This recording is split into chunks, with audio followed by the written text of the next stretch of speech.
Hello and welcome to the showcase and winners announcement for the 2024 Hachette Australia Prize for Young Writers.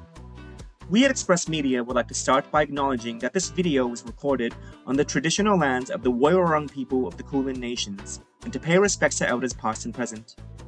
In the 18th year of this prize, we received a record 350 submissions from talented young writers across Australia. Our prize readers went through each and every entry with care in selecting the shortlist, and the 15 shortlisted pieces each spoke to a unique and honed approach to form and practice. The winners, chosen by Hachette Australia and this year's prize ambassador Jane Godwin, are some of the very best of young Australian writing today. Each winner receives $500 courtesy of Hachette Australia, publication of their work on the Express Media website, a book pack courtesy of Hachette Australia, as well as their names and an acknowledgement printed in VoiceWorks, Australia's premier youth literary journal. Honourable mentions have also been awarded in each category, recognising the breadth and high-quality work submitted to this year's prize. Without further ado, here are the shortlisted winners for this year's prize.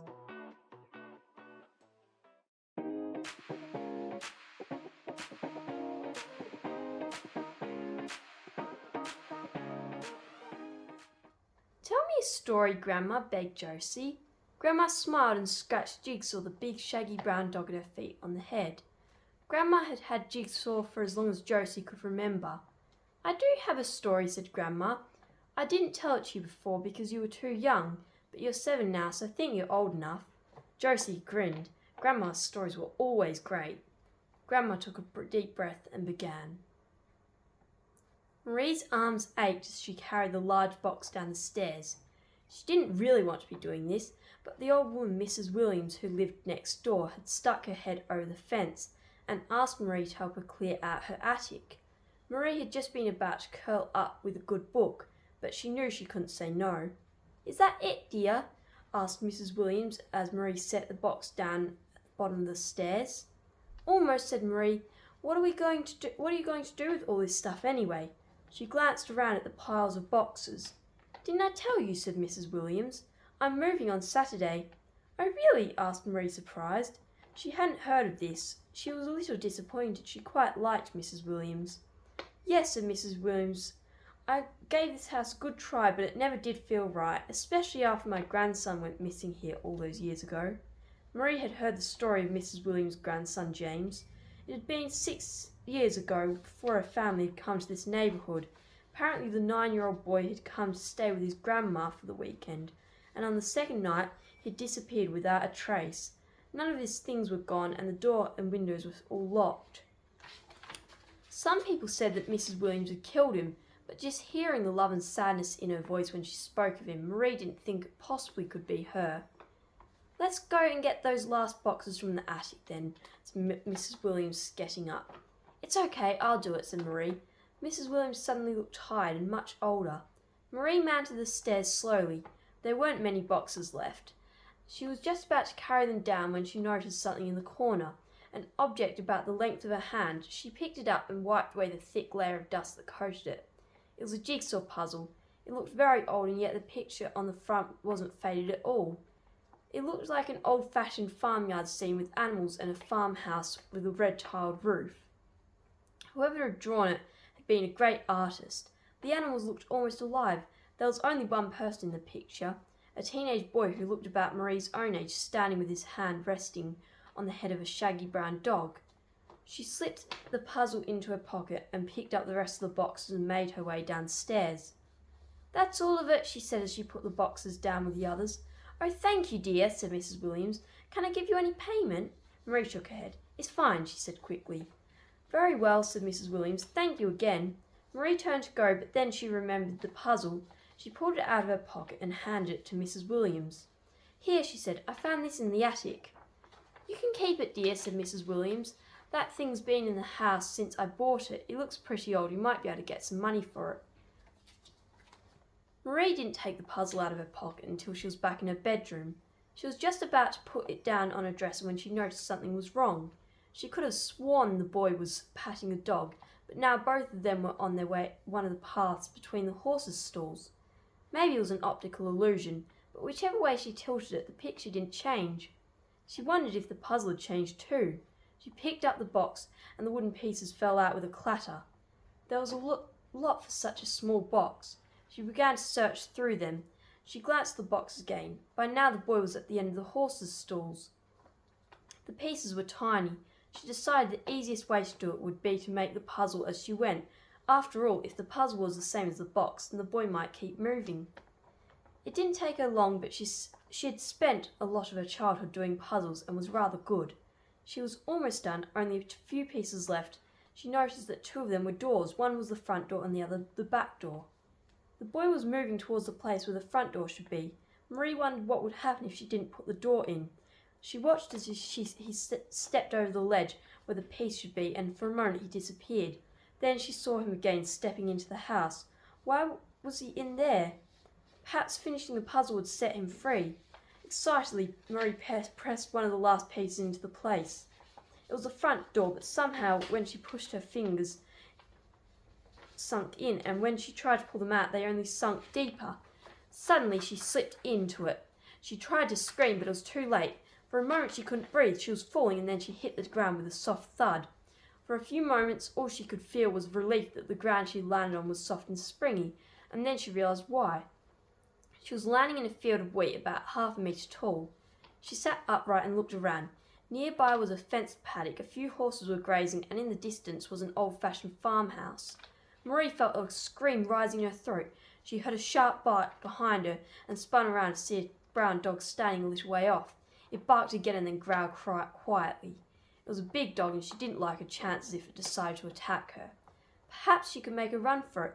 At that moment a shout came from near the house, and she saw a figure running towards them.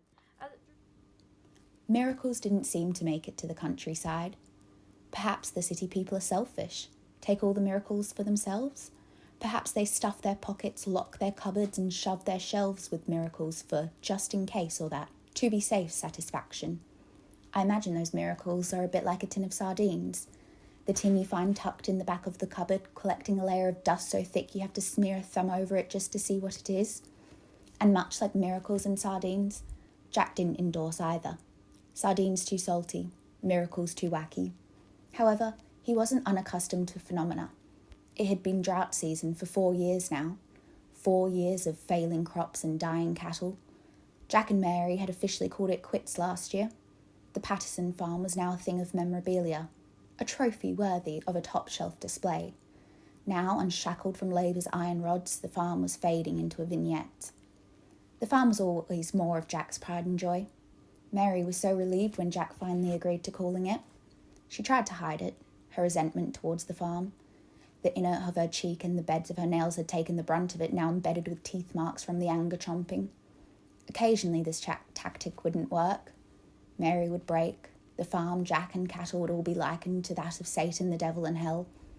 Mary was a city girl at heart. She loved being surrounded by the hustle and bustle of a bunch of nobodies. Every street was an artery gushing with untold tales and tantalising times. And come moonlight, every light in the city became the watchful eyes into each person's little world. Mary would say her pulse would synchronise to the beat of the city, and she would let herself melt into its tender embrace. The city was Mary's blind romance. She had dreams of a city life, dreams that had colours other than reds and browns. She loved the idea of a 9-to-5 job where she could sit at a desk on a top-floor high-rise and stare at the concrete petals below. She wanted to run for closing elevator doors, be sandwiched by rows of people, sip on overpriced burnt lattes and get miffed at rush hour traffic. She didn't want the cowboy boots, the plaid shirts, the straw hat, the grime beneath her nails. She didn't want to be just a farmer's wife. Jack always knew of Mary's fondness for the city. He could see the sparkle in her eyes whenever they had to make the trek out there. The way she would always put on her nicest frock and do her hair all wavy. Mary would sometimes suggest that when they retire they should move to the city. This always ended in tears from Mary and blood-boiled rage from Jack. He wasn't a city man. He was a country bloke, mud-smudged shirts, hands as tough as leather, rugged jeans and a pair of R.M. Williams boots. And according to Jack, a good pair of R.M. Williams is all he needed. Any job is possible when you have a pair of RMs on. Perhaps you could call the RMs Jack's only faith in miracles. Mary had faith in miracles. She thought there was a tin of sardines out there for her, tucked away in a cupboard in some apartment in the city. Twice now Mary had threatened to leave Jack for the city. She said that she would pack up her things and never look back. The furthest she made it was to the second last step of the veranda with a swag slung over her shoulder, stuffed with a crossword, 2 pyjama tops, no bottoms, and an empty tin of extra strength mints. She wasn't quite sure why she turned around and ascended those stairs. It wasn't because of Jack or because of his yelling or her lack of packing. There was just a moment of hesitation. Not from fear or doubt, but a feeling of bafflement. The thought that her dreams were so tangible seemed too improbable. She felt as though she'd missed the obvious barricade in her way, that such a fanatical dream couldn't possibly be achieved so effortlessly. That evening of her near getaway, while stood at the kitchen sink scraping dried lasagna from dishes, Mary couldn't help but stare at the veranda steps. She flirted with the vision of her feet touching the last step and imagined her toes would curl from the thrill. She saw herself buckled up in the car and could hear the engine spluttering alive. She imagined putting a heavy foot to the accelerator, coiling her fingers around the steering wheel and never looking back at the country lanes she left behind. There, she was no longer the woman tethered to captive dreams. She was a woman, unfettered and free. Mary often thinks back to that day, replaying a tweaked scenario in her head each time. She daydreams about an apartment in the heart of the city and a 9-to-5 job. She pictures herself fashioned in corporate attire, sometimes even with a briefcase by her side. She dreams she had a city life, and tucked away in a corner of some cupboard there would be a tin of sardines, a little miracle of her own. But tonight, when Mary stands at the kitchen sink, scraping lamb casserole from the dishes, she will become the woman in her dreams. She will put down the dishes, kiss Jack on the forehead as she passes him on the settee, and walk out the door. She will take that last step on the veranda and her toes will curl beneath her. The car will choke up one last bellyful of dirt and set off towards the city. Mary will never look back to see Jack at the end of the veranda, with his RM boots in hand.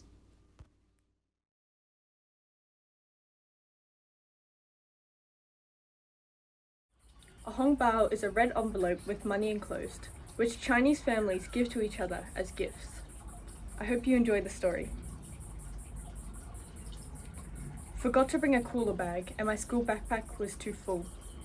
I just had to carry it in my hands, nearly a kilo of ground pork, keeping the heat of my palms as far away from the meat as possible, or else I wouldn't hear the end of it. I reached the front door and was let in almost instantly. That's how I knew Mum had started cooking. Eh? You carried the meat like that? No good, no good. I looked down. Some condensation dripped onto my shoe. Explaining myself would be a waste of time. Mum rolled the dough into balls, and I did the rest. The method was drilled into me. Don't roll the skin too thick or too thin. Don't fill it too much or too little. Don't let the folds overlap too much. I had already made one, and it was too good. The mince quantity was in perfect harmony with the wrapping.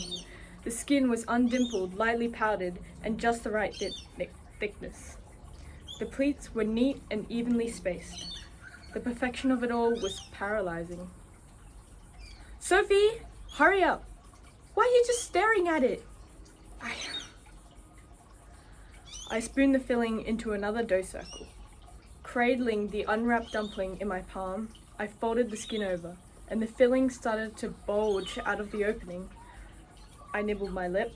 I can save it, I thought, and tried to squeeze the extra mince back into the bowl. Sealing the dumpling, I laid it down on the plate where it sagged and hunched over. Oh, and then for a second I could have sworn it grew a face just to snarl at me. An itch swarmed my body, a looming urge to fix the dumpling or throw it away. It was a battle to ignore it, to restrain my discomforted writhing. But I didn't want to face Mum. I began constructing the next, and it was soon a mess. The skin started sticking to my hands, not enough flour. Then I started folding it, and it was ugly. So ugly. In an attempt to smooth it out, I left an unsightly wrinkle and squashed pleats. The crest flopped down, collapsing in on itself. I couldn't let this one be in the batch. It was staring at me. Its dejected face was familiar, almost like, Sophie, what are you doing? Why you just been sitting there for so long? What are you doing? You know everyone arriving in less than 1 hour. And stop making mistakes. We can't eat this, you know? Then Mum gave me a look. She has lots of looks. I can attach each of them to a different lecture. Saves her the time, but stings just the same. On this occasion, she chose the "where did I go wrong" look. It's probably one of the worst. It's not laced with anger nor apathy, just pure disappointment. That look spurred me to action. Gosh, it was affected. Hands jittering, shoulders too, I tried to save the third dumpling. Sweat germinated from my pores everywhere. Just disgusting. The skin was slathered in it. Now you've really done it, Sophie. The combination of sweat and flour formed clumpy spots of dough on my fingers. The texture was so bad. Thank God Mum wasn't looking. I was teetering on my seat, eyelids clenched, eyeballs rolling like they were in a bingo cage. I knock at the door. Mum corrected her posture and answered, 新年快乐! One by one, the aunties strutted in, heads held high, heels making no effort to go unnoticed. I still needed to cook a few dumplings. I tasted one. Mum said they were nice. I wanted to file my tongue down. Another knock at the door. The grandparents hobbled in. 新年快乐! Ah Gong passed a hongbao to Mum and another to me. You can't refuse a hongbao. The grandparents convened in the dining room. They staged their meeting in dialect. I didn't really know what they were saying, but I could tell. Drinks and gossip were shared with boisterous laughter, the grandparents swiveling in their seats every so often to peer at certain cousins, aunties, and uncles. Ah Gong sat me down. School. Good? How? He chuckled and the aunties snickered. Was it my pronunciation? Mum was away from everyone, drifting through the kitchen, absent-mindedly rearranging the counter appliances and washing up. Ma! I called. As if I had just shaken her, she woke from her daze, launching into an interrogation. What was I doing? Why was I just staring at her? And why didn't I come over to help her clean the dishes? Take this away.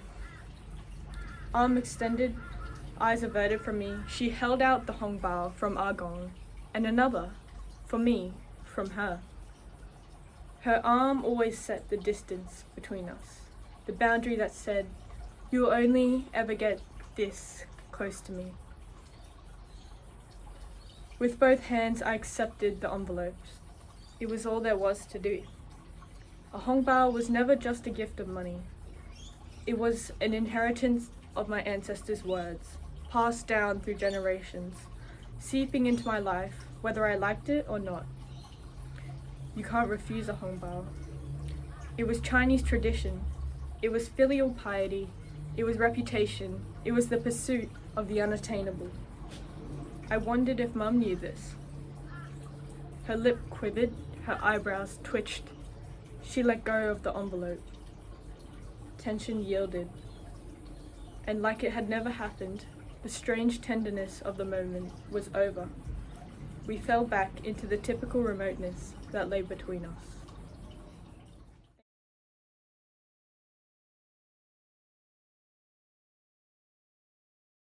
Agatha cut the vegetables just the way he hated. She waited for the small feeling of spiteful pleasure as her knife ordered the carrots into the tiniest pieces and the beans into thirds. But it didn't come. She wasn't spiteful. She was worried. In fact, she was feeling a lot like the pot boiling on the kitchen stove. She'd never felt like a pot before. Maybe a tortoise or aged wine, never a pot. But her stomach was simmering and swirling. The first time she had seethed, the swinging door, the absent shoes, the unanswered calls. The second time she had watched his every step down the slope to the sand and south along the sea, until their trees hid him from her view. That time, and the third time, and the fourth time, she had stood there, obstinate, lingering, until he returned, as if he took some part of her with him each time he left, and she was waiting for it back. This time was different. She hadn't just let him go, she had fought it. And now she stood in the kitchen with uncertainty filling the hole where that piece of her was supposed to be. Waiting. Agatha cast the vegetables into the pot without conviction. He was, after all, just an 82-year-old man with too few teeth. Her husband was the kind of man to tie himself in knots before asking for help with his shirt sleeves. The kind of man to stubbornly take up residence on the 50-year-old decomposing leather couch in front of a 24-inch TV when she had just installed reclining chairs and a 60-inch widescreen in the living room. He would insist on open windows in the humid spring because he didn't need air conditioning. Well, she did, and she wasn't ashamed of it. Sweat had begun to gather at her brow. The air in the brick house was becoming a tangible thing as the heat of the stove met the stagnant air of a late November afternoon. Outside, her marigold slouched under the gaze of the sinking sun. At the window, Agatha paused, fingertips gingerly resting on the metal frame. No, she decided. He would be home soon. He would. It seemed Harry was also the kind of man to abandon his wife to an empty house so he could wander the rugged shoreline along the edge of the farm in search of what? Some spiritual cure for the most tragic of all conditions, getting older. And now he was separated from her, alone, with his poor sight and old bones. My fault, is it? She remembered the thoughts that had cried out as he had put his hand on the door handle this time. He's not capable anymore. But she was just being dramatic. It was only ever an hour. She glanced at the clock. The clock hands kept on moving, the hour hand descending in the same manner as the sun, which she prayed would not yet surrender itself below the horizon. No matter how still she stood, the clock did not stop ticking. She could retrace her steps back to the pot on the stove, cross her fingers and close her eyes, but time would keep moving on. Turning off the stove, she left dinner to fend for itself. She swung open the screen door, then she paused. But the screen door swung firmly shut behind her, barely avoiding her hip. Go, it said. Agatha stood on the balcony, staring out to sea. She didn't see Harry's outline against the sand. She didn't see Harry's bent back as she made his way up the slope. She didn't see Harry crossing the lawn, windswept and smelling of salt. She didn't see Harry at all.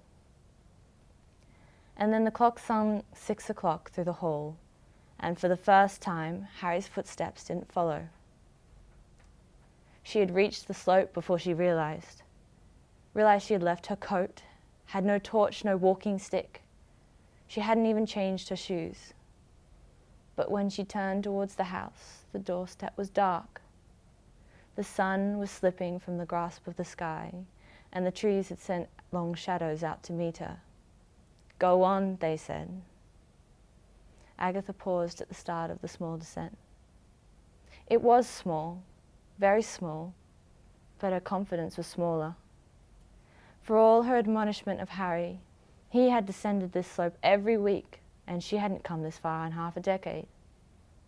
Harry had always been the strong one, steadfast and resilient.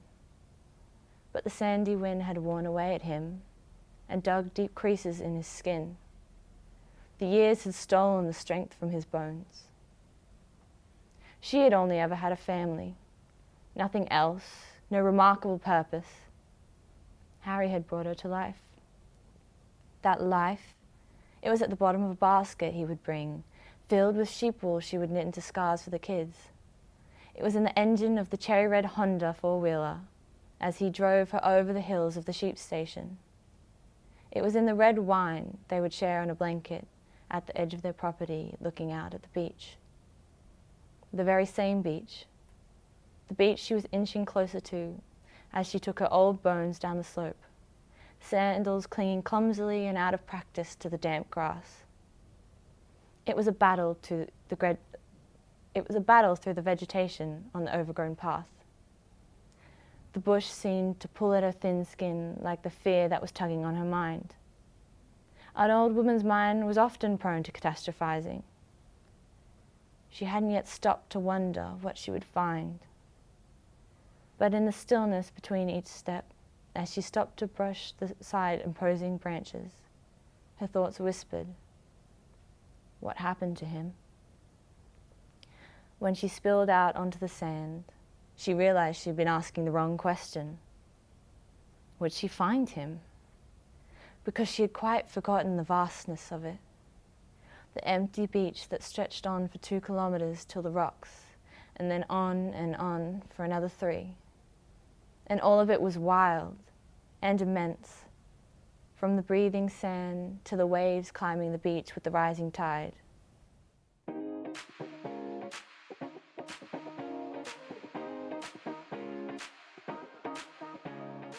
Unfinished rice. The older I get, the more I realize that I am not what my parents wanted. Picture this, a small traditional Chinese family settled into the heart of Melbourne, Australia, where not finishing your rice would be the biggest crime you could commit. They were happy and everything was just how they imagined it would be. They both had great jobs, good relationships with those around them, and they just had a kid. But then that kid grew up. I'm that kid, by the way. Hi. For a couple of years now, I've known that I'm different from the rest of my family. Not because I suddenly developed magical powers or because I'm suspiciously fascinated by true crime and murder mysteries, but because I realized that I like girls. My family does not like that I like girls. It's like those trashy, cliche novels where the main character's family really hates one specific thing, and then the main character just so happens to be that thing. Now, as a 15-year-old kid with a habit of being incredibly stubborn and quite argumentative who also happens to be queer, my existence is worse than not finishing a bowl of rice. It's the equivalent of not only not finishing my bowl of rice, but then subsequently sticking my chopsticks into said rice vertically, pretty much damning my entire family to death before leaving the table without saying a word. Basically, we're looking at a catastrophe at a the sun just exploded and we're all gonna die level. In my household, being gay is like spewing quantum physics jargon at a gathering for primary school children. It's not your typical conversation starter. No one understands what you're saying, and by the end of the day, someone probably secretly, or not so secretly, you never really know, hates you for boring them. The ones who don't feel uncomfortable to the extent of hating you probably don't feel very happy about being anywhere near you for the next while either, in fear of you going on another rant.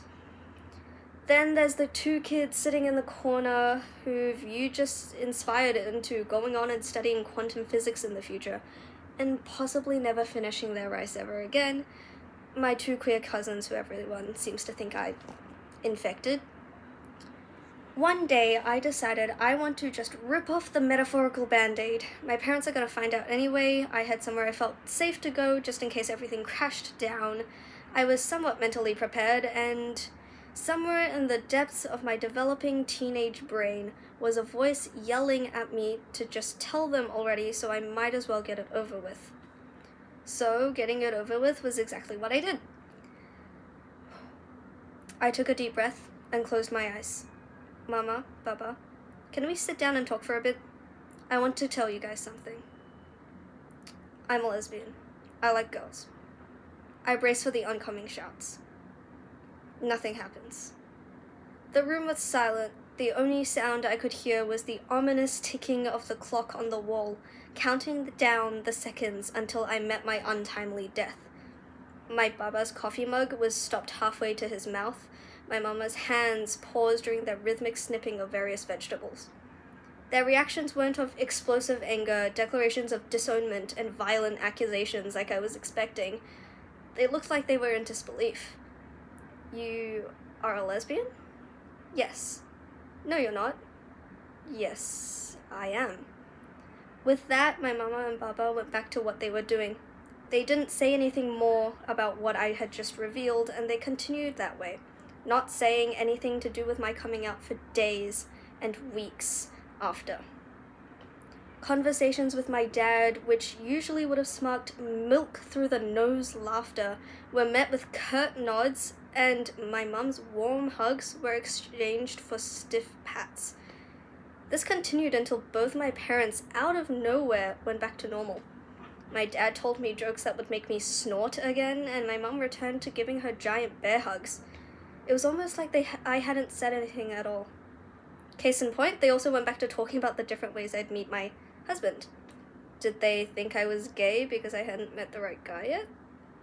I wasn't sure whether I was supposed to be relieved that they didn't immediately throw me out, or just disappointed that they started completely pretending that they didn't hear me.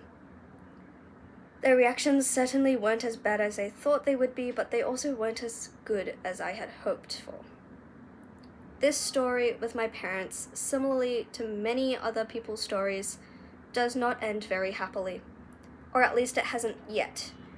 My parents, for their part, remained firmly rooted in their beliefs.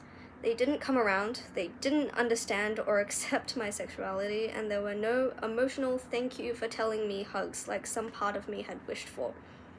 That same part of me still believes that Mama and Baba might still be able to try and understand me. In the end, I was able to work through how to learn more about myself and how to just be myself despite my parents' poor reactions. I was able to become friends with people who have had the same issue as me at home, and in the process, strengthened my network of people who would support me as me. Yes, I too am internally cringing really hard at the clichéness of that sentence, but sometimes things are cliché for a reason. The older I get, the more I realize that I'm not what my parents wanted, but even though they might not understand me yet, I'm confident that in time they will. Well, they'll try to, but we'll get there eventually. Because even when I don't finish my rice, my parents will still try to feed me more, not out of traditionalism, but to show me that they love me. Cardboard boxes. The fireplace crackles like the red and green foil wrapping paper I have scrunched into a ball. I toss it around for a bit until I finally gather the energy to get up and put it in the bin. I do not feel the usual morning's comfort. You are gone and the house is completely empty, except for a few suitcases by the door. Normally, you are there every morning to greet me with excitement. I hope you are having a nice Christmas. I hear my mum calling me, saying it is time to go. I grab my pink backpack and walk around the house one last time. The fireplace hisses as it turns off, leaving the house in a cold, dark, empty state. I just woke up and now I'm tired. Why does our flight have to be now, in the morning? Outside of the house, I stare at the home that I have lived in my whole life. The beige-coloured bricks, the black-grey roof, the green bushes that line the path up to the front door. As I get in the car, I wonder where you are. What are you doing today? I bet it is not moving to another country. I do not want to get up. It is a cold Melbourne morning. I'm fine, just here in my cot. I think I'll stay here. What is the rush? I'm just a toddler. I do not have anything important on.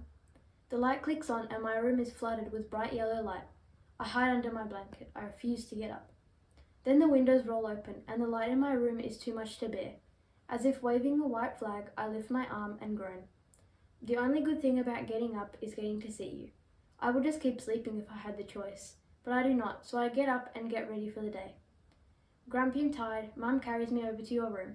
You are still in there and you have a big smile. I smile back, feeling a little happier about being out of bed. You are such a great friend. We arrive at Melbourne Airport. As we walk into the bright, busy building, I struggle to get my bag on my back. I know Mum has filled it with lots of surprises, but none of them will make this day easier. I squint as I walk past many flashing lights. My legs feel like gelatin. I drag myself to the spot we are supposed to be, and I barely manage to stand. I could be classified as half food, half human if only they saw my legs. And my eyes, ears and brain, all of which have melted like ice cubes. If you were here, you would hate the crowds, but you will keep me distracted. I'm not a huge fan of waiting. I cannot even wait for my water bottle to fill up with water from the tap. But imagine you here in an airport, people taking photos, people coming up to say hello. You always got a lot of attention from people when we were out. Finally, it is our turn. I can tell my parents are tired, and so is my little brother. He is only 3. And I apologize, but I have forgotten your age. I hope you do not mind. I do know your birthday, 4th of February, but just not your age. I only know that you are older than me. You were there to greet me when my mum and dad brought me home from the hospital. There is even a photo of you watching over me while I slept in my bassinet. My favourite part of starting kinder is making some new friends. Not as good as you are though. But you are not allowed to come with me to kinder. We get to do lots of fun activities. I especially love the melting beads. They are so colourful, like pieces of candy. In fact, I'm making something for you with my new friend. I'm telling her all about you. You do have many funny stories. My friend laughs a lot when I tell her about you, how you ate a sausage that was not left for you last night. You just ate it right off the plate. It is her idea we make something for you. She gets an old cereal box and some orange wool. I help her cut out your favourite shape and write your name on it. She helps me tie the wool to make it into a necklace. It is a nice gift, very pretty. It is only until I get home and tie it around your neck that I realise it is too big for you. I chuckle. You still decide to wear it. Busy, busy, busy, busy. People. Lots and lots of people. That is all I can see at the airport. As people squeeze in between aisles of the plane, trying to find their seats, I struggle with my seatbelt. After what seems like forever, it clicks into place. I groan. I wish I were not on this plane. I wish I were at home opening presents, having dinner with family, celebrating Christmas with you. You are lucky because you get to have all those things, except for us, your family. But you have a new family. I hope you're having a good Christmas, better than mine. We all walk to the front door with my baby brother in a pram, calling your name. Our family walks are one of my favourite activities, and now we get to share it with my new baby brother. The lime green leaves on the trees dance in the cool spring breeze. It is a relaxing spring afternoon. The sun shines a mellow light on the footpath as I skip alongside you and the pram without a worry in the world. It sure is good to have a friend that likes the same things I do. We finally arrive in Singapore. It is very green here. There are so many trees, plants and bushes, and all the buildings are so tall. Singapore is tiny and is right on the equator, so there are not any seasons and it is the same all year round, hot, wet and humid. You would have to get haircuts often, as you would struggle with all your hair. But it seems that everyone has someone just like you in their family here. You could manage life here, but it would be hard. I hear the front door open. The Melbourne summer breeze blows through the door. I have been waiting all afternoon since coming home from school. I leap out of my seat and rush to the door. You run inside and we all greet you immediately. Dad says your new haircut makes you look like a rat. I laugh. It's true. You look quite different. I lead you to the backyard to play your favourite game before dinner. Mum starts on dinner and Dad starts making school lunches for tomorrow. He chops up some apples and carrots and gives me some leftovers to share with you. I laugh as you sprint up to the plate and gobble them instantly, leaving little chewed up bits on the plate, just like a little rat. It is beautiful. This is the one. In a row, little 3-story white buildings with orange tiled roofs. They tower over the dozens of frangipani trees. The little white and yellow flowers sway in the warm breeze, and a big long tropical leaf falls to the ground as we walk up to the unit we are looking at. The first floor is a cosy, modest home, with white wooden floors and clean white walls. The kitchen is spacious, with a long window stretching across the wall, showing a beautiful view of the front area. There is a car park outside and the train station is on the left. Across the road is another condominium block, with a little convenience store out the front. Down a couple of stairs is the living room, which has a huge floor-to-ceiling window with a glass door of a view of a tiny backyard with fake grass that you would hate. Past the outdoor area is the rest of the apartment block, and the pool, which is not too far. It is so green here, so many trees coat the area like mould on a strawberry. I see a girl out on the walk with her friend. It reminds me of you. To my fellow Australians who have grown up with a dual heritage, this memoir reflects our shared journey. While we are so fortunate to live in such a beautiful country, my experience has been shaped by the unique challenges and intricate beauty of navigating two worlds. This memoir delves into the struggle to fit in and the joy of embracing our multifaceted identities.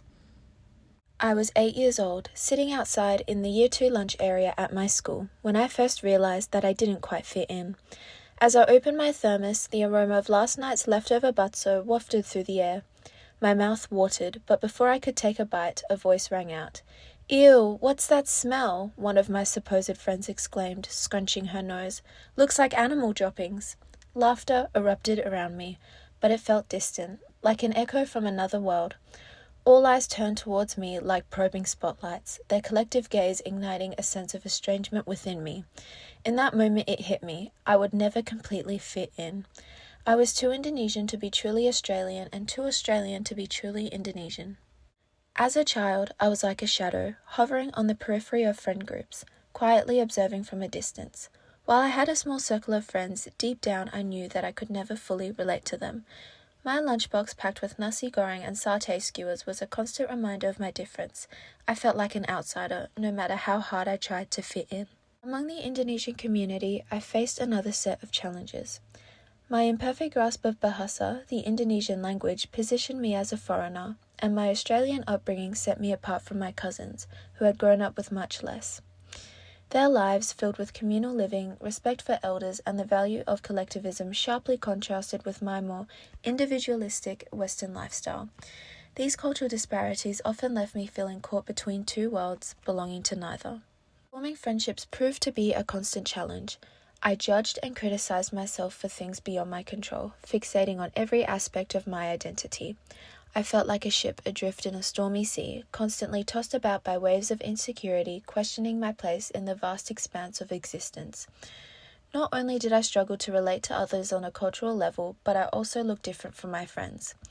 I inherited my mother's olive complexion and dark almond-shaped eyes, which starkly contrasted against their fair skin and blonde hair. This served as a constant reminder of my otherness, often making me feel like a stranger in my own skin. Instead of pride, my dual heritage felt like a burden, fostering a sense of alienation. Today, I continue my search for people who are like me while embracing my true self. I am immensely proud of my dual heritage, particularly my Indonesian roots. The vibrant culture, the warmth of the people, and the rich traditions now fill me with a sense of pride rather than shame. I have found solace in being comfortable with who I am and my solitude, my family becoming my sanctuary. Returning to Indonesia fills me with a profound sense of happiness and connection that is irreplaceable. During my most recent visit to Indonesia, I truly embraced the other half to my dual heritage. As soon as I stepped off the plane, the warm, sticky air wrapped around me, filling a long missing piece in my heart. Driving out of the airport, the familiar sights and the fragrant aroma of street food instantly made me feel at home in a way that Australia never quite could. One of my most favourite memories from this trip was walking the streets of Malioboro in Yogyakarta at dusk. The streets came alive with a vibrant energy, the roads lined with stalls, each offering a variety of mouth-watering street foods. The choices were overwhelming, but my heart was set on satay. As I bit into the succulent, savoury grilled meat, the rich flavours exploded on my taste buds, each bite bringing a sense of comfort and familiarity. As I savoured the satay, I looked around at my family. Their faces were lit up with smiles and laughter, a sharp contrast to their humble surroundings. Despite not having much, their joy was palpable, filling the air with pure happiness. It was in these simple moments, surrounded by loved ones enjoying delicious food, that I felt a deep appreciation for the life they led. My heart swelled with joy, knowing that there I could fully embrace and celebrate both halves of my identity. Though I still long for a deeper connection with others who share my experience, I have learned to embrace my unique identity. I cherish the best of both worlds, integrating them seamlessly to form a distinct blend of who I am. My former sense of alienation has transformed into one of belonging, not to a single place or culture, but to myself.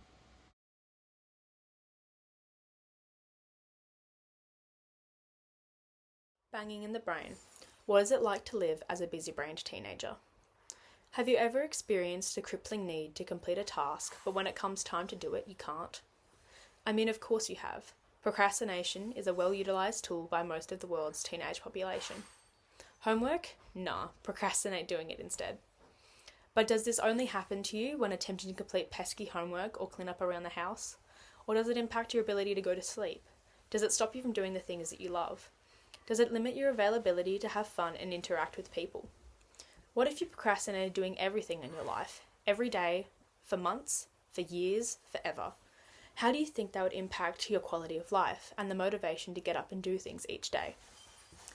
It becomes surprisingly easy to live with a busy brain once you've been doing it for your whole life. If we haven't caught on yet, I have a busy brain. This pretty much means that the English assignment due next week, the psychology essay from last Thursday, the book I'm returning and swapping out for my mum this coming Tuesday, and the first time I conquered the monkey bars at the Lauderdale Park when I was 5 in a pink skirt are all events and memories vying for my attention 24/7. It means that there is a constant chatter in the background, midground and foreground of the painting that is my brain. Although, personally, my brain is a library, and the clerk at the front desk is usually going berserk trying to check out all my loans for the hour. I could be eating dinner, let's say pasta, and suddenly my brain picks up on the amount of cheese I have glued to my spoon. This turns to memories of cheese throughout parts of my life, and the Italian cheese on pasta tradition.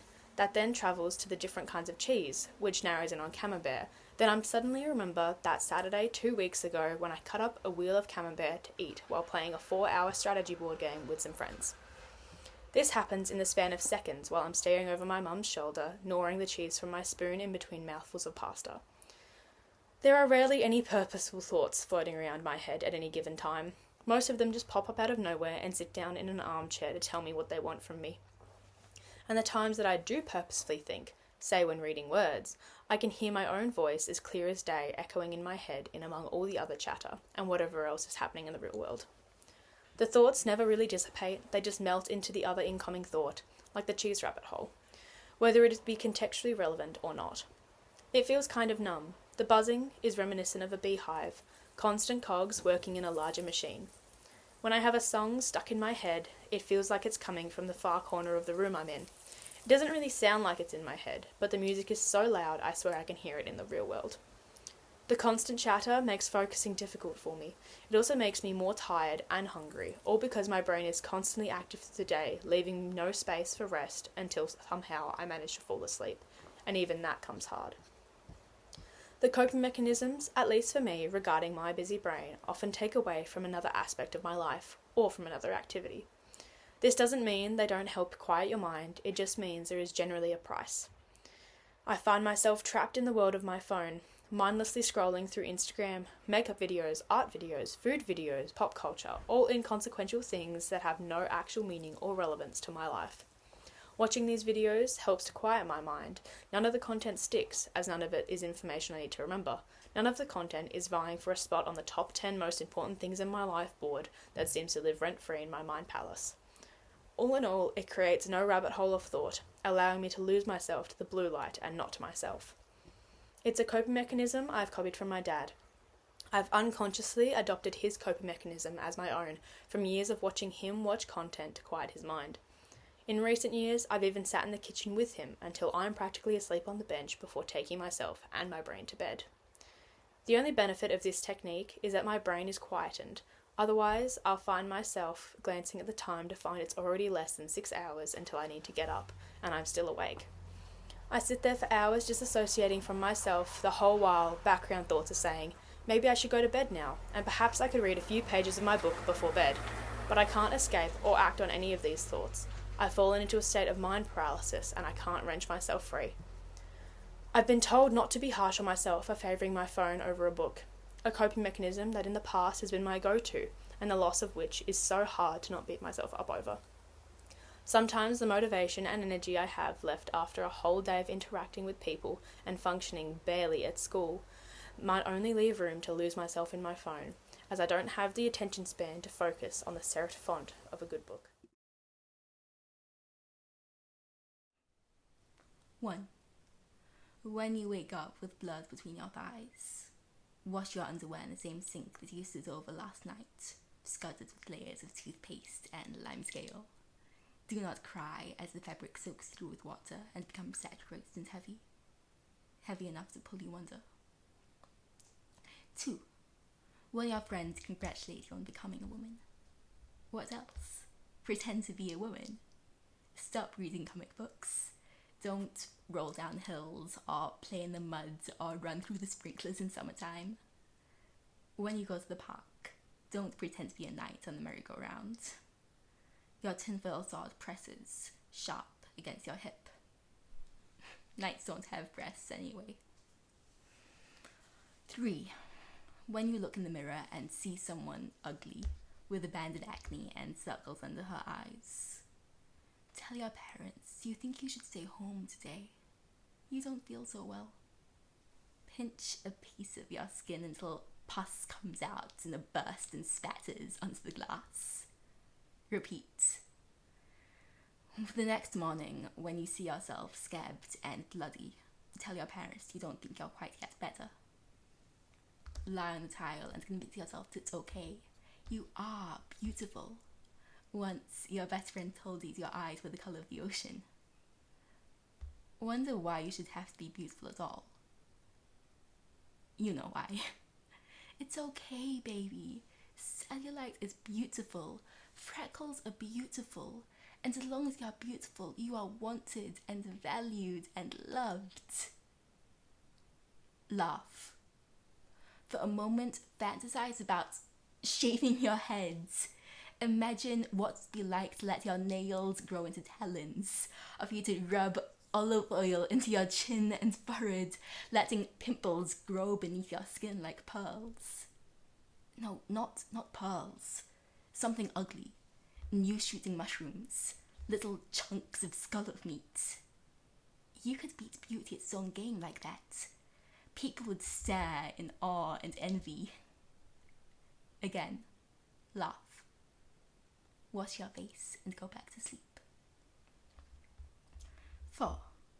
When you're too tired to think and turn on the television.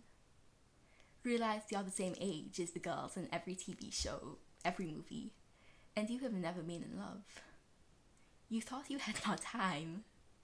It's like when you realized you were the same age as Percy Jackson and you didn't have magic powers. That was 2 years ago now. 5. When you need to get out. Catch a train. Don't look at where it's going. When a man takes the seat across from you and starts yelling into his phone and calling his girlfriend a bitch and a whore, keep on turning the pages of your book. It's okay. He can't see you. Your jacket's the same green as the upholstery. Leave the next stop and lean against the chain link for a little while. Wonder. Walk into a second-hand bookshop where it's warm and there's an old linen couch against the back wall that smells of incense and dust. Read A Vindication of the Rights of Women, The Handmaid's Tale, Know My Name, The Colour Purple, Medea. Look in the room that sets aside for religion and esoterica at all those beautiful books in leather binding. Decide to be like Chava and Miriam and Rahav and Yael and Esther, like Yehudit, as painted by Artemisia Gentileschi. Not just them. Be like Moses and David and Solomon and Elisha and Isaiah and Ezekiel. Be like all the mothers, artists, warriors, poets, prophets, kings. Be like Hashem himself, who you do not believe exists, but who you still believe made you in all his breasted image. Is this blasphemy? Cry for all your gratitude and anger. 6. When someone asks you why you're angry, sigh and unclench your fists and say simply that you don't know, because for all your reading, you only have half the words you'd need to say it. 7.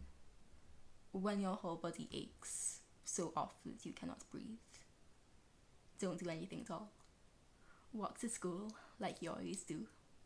Walk home, take the dogs around the block, stay up with your textbooks until 1. Because you're not weak. Weakness, like beauty, is in the eye of the beholder. So it doesn't count if, that night, you finally gasp and cry in bed alone. 8. When you're ready, draw a bath and sit, knees to your chest as you wait for the water to run warm. Breathe in steam. Let it enter your throat and your lungs and become breath. Lather yourself with lavender oil and aloe vera and your mother's pomegranate shampoo and dad's aftershave. Sink beneath the water. Feel your hair tendril outwards. Halo your face. Rest your heads against the porcelain. Open your eyes and open your mouth and scream without ever drowning.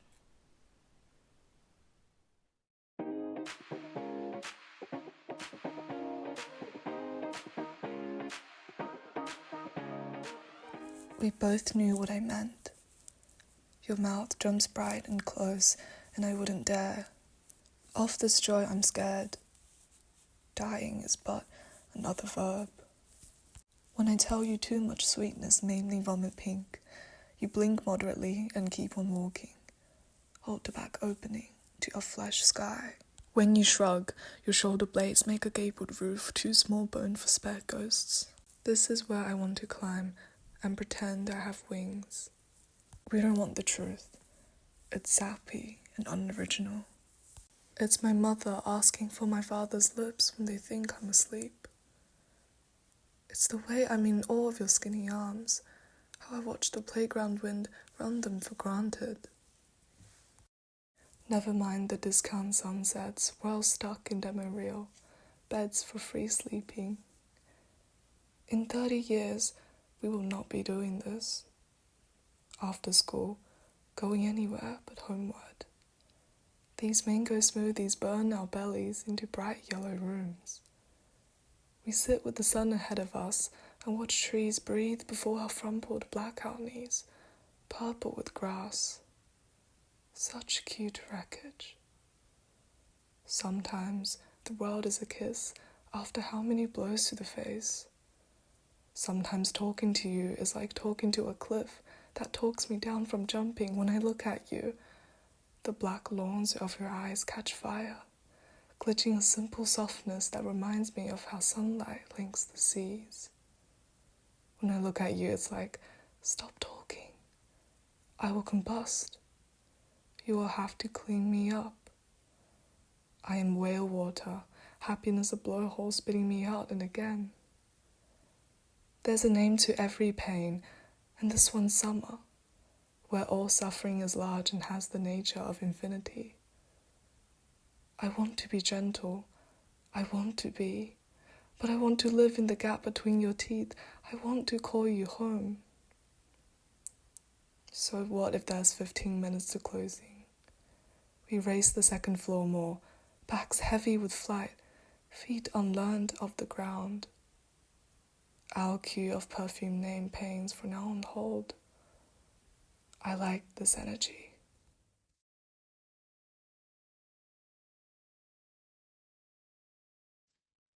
Reincarnation. If reincarnation is real, how many people must stare at their own artworks in museums, read books they don't remember writing, or listen to compositions that they created in another life? I wonder if that's why tourists sometimes feel at home as they walk through foreign cities. When a family recipe, passed down through generations, meets a clever child who tweaks it in ways previously unthought of, do the parents stop to think that maybe dear old great-great-grandma might be with them once again? If someone longs to travel, be free, and never stay in one place too long, can we infer that in a past life that they were possibly a bird? If reincarnation is real, how long until this clean construct is filthed and advantage is taken of the opportunity to live once more? How long until someone finds a way to signal to their next life that death isn't the end?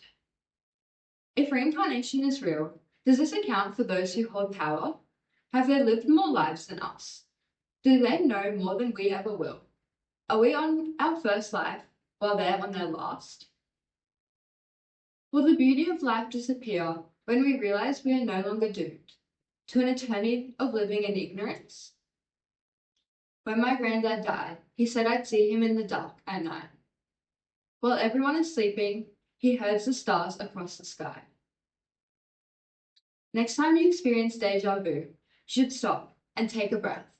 Observe your surroundings so that in your next life, you won't forget. Thank you for listening.